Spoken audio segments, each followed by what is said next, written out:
जय हिंद छात्रों। परीक्षा की तैयारी कैसी चल रही है? मुझे उम्मीद है अच्छी ही चल रही है। बच्चों, आज हम कहानी लेखन से संबंधित विशेष जानकारी की चर्चा करेंगे। तो आइए देखते हैं कि कहानी लिखते समय किन बातों का ध्यान देना चाहिए। लिखते समय ध्यान में रखने योग्य बातें। पहला, रूपरेखा। कहानी लिखने के पहले कहानी की पूरी रूपरेखा 2-3 बार सावधानी से पढ़नी चाहिए। रूपरेखा को ध्यानपूर्वक पढ़ने से पूरी कहानी अच्छी तरह समझ में आ जाएगी।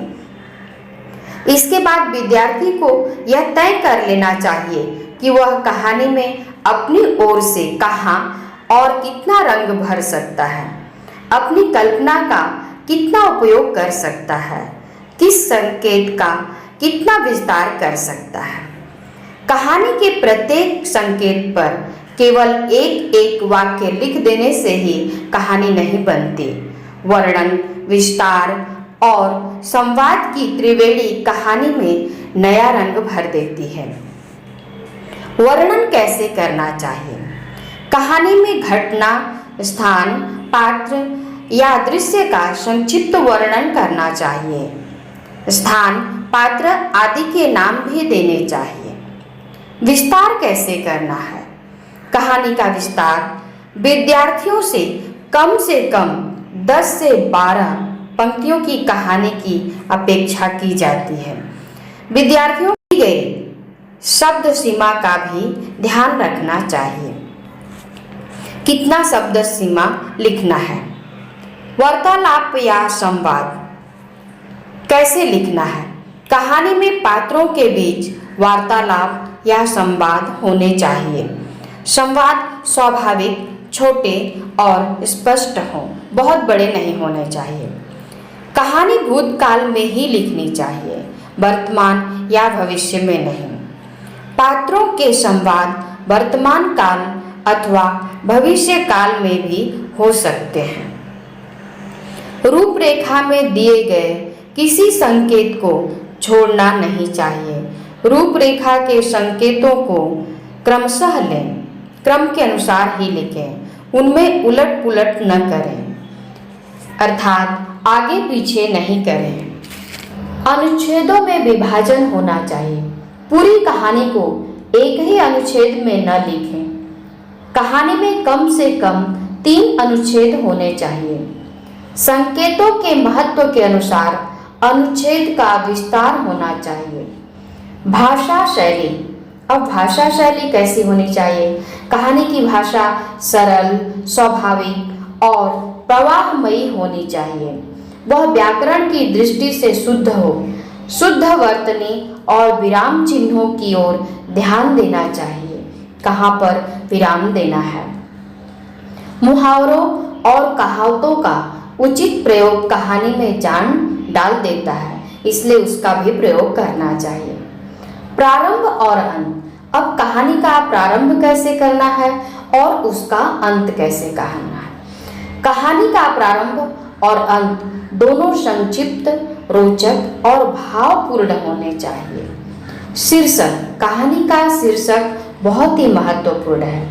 कहानी का शीर्षक कथा वस्तु से संबंधित तथा संक्षिप्त, रोचक और सूचक होना चाहिए। शीर्षक देते समय निम्नलिखित बातें ध्यान में रखें। कहानी का मुख्य संदेश क्या है, उस पर शीर्षक होना चाहिए। जैसे फुफकारो लेकिन काटो मत। कहानी का मुख्य प्रसंग या पात्र, जैसे लालच का फल, सच्ची माँ आदि। रूपरेखा के किसी सूचक संकेत को भी शीर्षक के रूप में रखा जा सकता है। जैसे महात्मा का न्याय शीर्षक के लिए आपको पता होना चाहिए, शीर्षक के लिए 1 अंक रखा जाता है। सीख या बोध। कहानी से हमें क्या शिक्षा मिलती है, उसे भी दर्शाना है।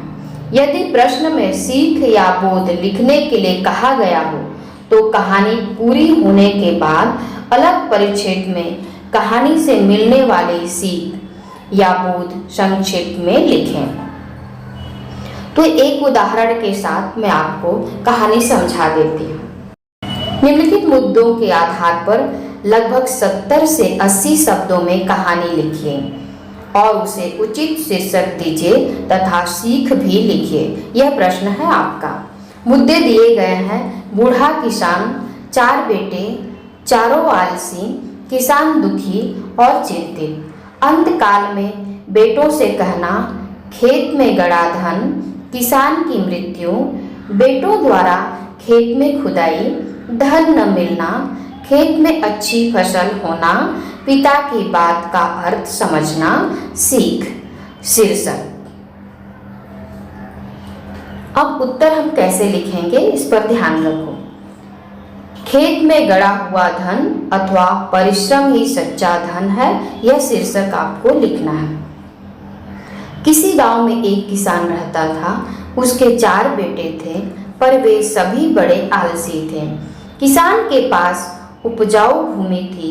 पहले वह उसमें खूब अनाज पैदा करता था, पर किसान के लापरवाह बेटे खेती में रुचि नहीं लेते थे, इसलिए वह भूमि कम उपजाऊ हो गई।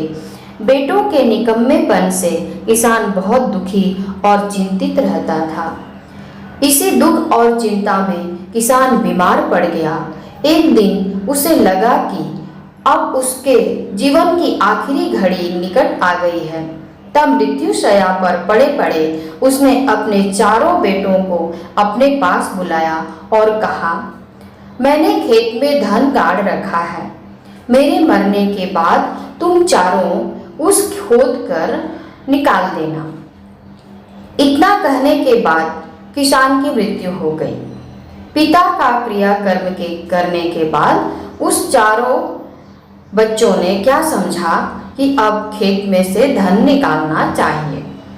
उसके बाद चारों भाइयों पर खेत में गड़ा धन निकालने का भूत सवार हो गया।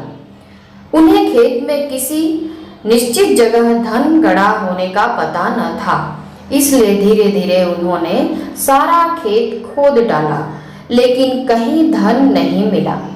बुआई का समय आया। किसान के बेटों ने उस खेत में गेहूं के बीज बो दिए। खेत की उपजाऊ मिट्टी अब ऊपर आ गई थी, इसलिए गेहूं के पौधे बढ़े और उन पर दानेदार बालियां भी खूब आईं। उस वर्ष उस खेत में गेहूं की बहुत अच्छी फसल हुई। अब पिता की बात का अर्थ उन्हें समझ में आ गया। यह अनाज ही खेत में गड़ा हुआ धन था। इस प्रकार चारों भाइयों ने श्रम का महत्व समझा और वे मन लगाकर खेती करने लगे। इस कहानी से सीख मिलती है, सचमुच परिश्रम ही सच्चा धन है। मूर्ख और आलसी लोगों को युक्ति से ही सही राह पर लाया जा सकता है। तो बच्चों, आपने समझ ही लिया होगा कि कहानी लिखते समय किन बातों का विशेष ध्यान देना चाहिए। तो 1-2 कहानी अभ्यास के लिए लिखकर भेजिए। मेरी ओर से आप सभी को परीक्षा की बहुत ढेर सारी शुभकामनाएं। धन्यवाद।